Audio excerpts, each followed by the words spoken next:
Hikmah Al-Kahf dan Fitnah Kehidupan. Konten ini disarikan dari karya tulis Dr. Imam Samsi Ali di New York, Amerika Serikat. Surah Al-Kahf termasuk salah satu surah pilihan yang disunahkan untuk dibaca, dikaji setiap pekan.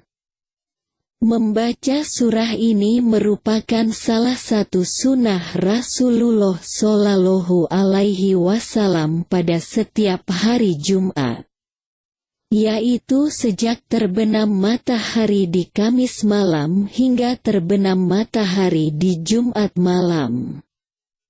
Tentu banyak keutamaan membaca surah Al-Kahf di hari Jumat. Di antaranya menjadi kafarah, penghapus dosa di antara dua Jumat dan menjadi cahaya dalam kehidupan seorang mukmin. Selain itu juga dengan membacanya seseorang akan terhindar dari fitnah Dajjal akhir zaman. Selain karena keutamaan membacanya, juga karena kandungan surah Al-Kahf memang berbicara tentang ragam fitnah yang rentang terjadi dalam kehidupan manusia. Berbagai fitnah inilah yang kerap menjadikan manusia terjerumus ke dalam kehancurannya. Fitnah yang kita maksud adalah ujian atau cobaan kehidupan yang dihadapi setiap manusia dalam hidupnya. Bahwa semua manusia tanpa kecuali akan menghadapi tantangan atau cobaan hidup. Kesuksesan atau kegagalan hidup seorang insan justru akan diukur pada bagaimana seseorang itu merespon fitnah dalam hidupnya. Dan karenanya, sesungguhnya esensi permasalahan bukan pada fitnah itu sendiri. Bukan juga bagaimana melarikan diri dari fitnah atau tantangan itu. Karena tak seorang pun dapat melarikan diri darinya.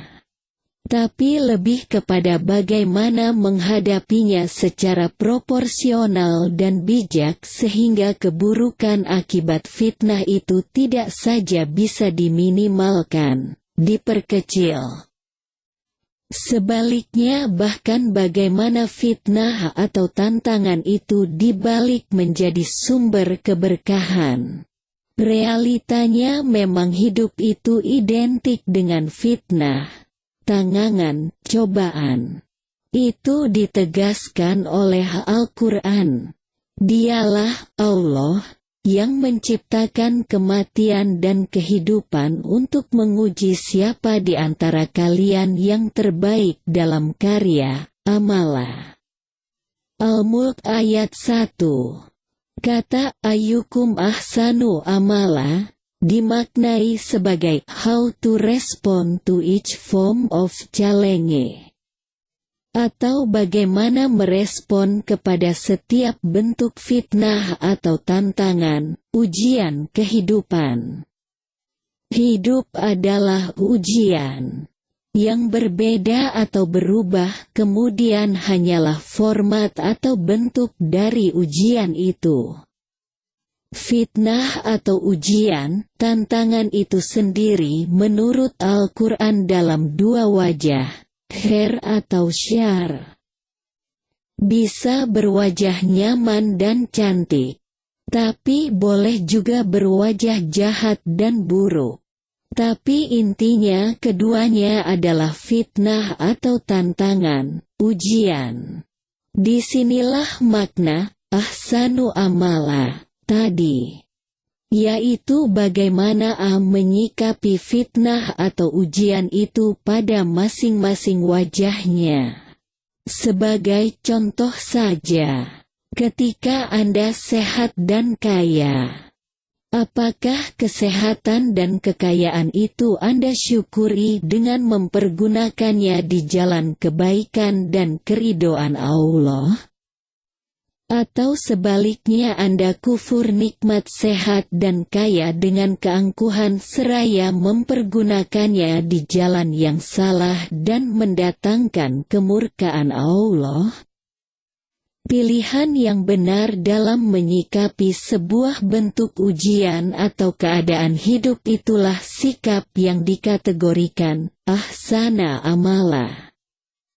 Dari pemahaman makna ahsanu amala ini yang membangun semangat amal, karya dan inovasi kehidupan.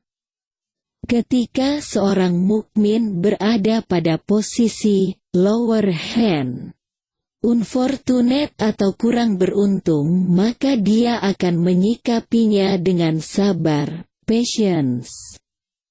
Dan dalam konsep Islam patience is power, sabar itu adalah kekuatan, bukan kelemahan.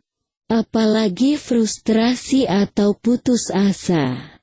Seorang mukmin yang sadar dengan konsep hidup yang tertantang dan sadar pula dengan konsep merespon ahsanu amala, akan selalu berakhir pada ujung yang optimis. Dan karenanya hidup seorang mukmin itu berkarakter optimis, bukan pesimis. Karena memang pesimisme dalam Islam dilarang, bahkan dianggap kekufuran. Di surah Yusuf dikisahkan perintah Yakub kepada anak-anaknya, "Wahai anak-anakku, pergilah cari Yusuf dan jangan berputus asa.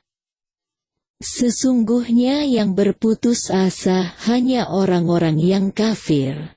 Surah Yusuf ayat 87. Sebaliknya dengan tantangan hidup seorang mukmin akan membangun azimah, yaitu tekad atau keinginan yang tak kenal pamrih yang dibarengi oleh sikap tawakal. Fa-iza azamta fatawakal ala Allah. Jika kamu telah bertekad maka bertawakallah kepada Allah. Lalu apa saja bentuk fitnah-fitnah kehidupan yang disampaikan di surah Al-Kahfi? Bersambung.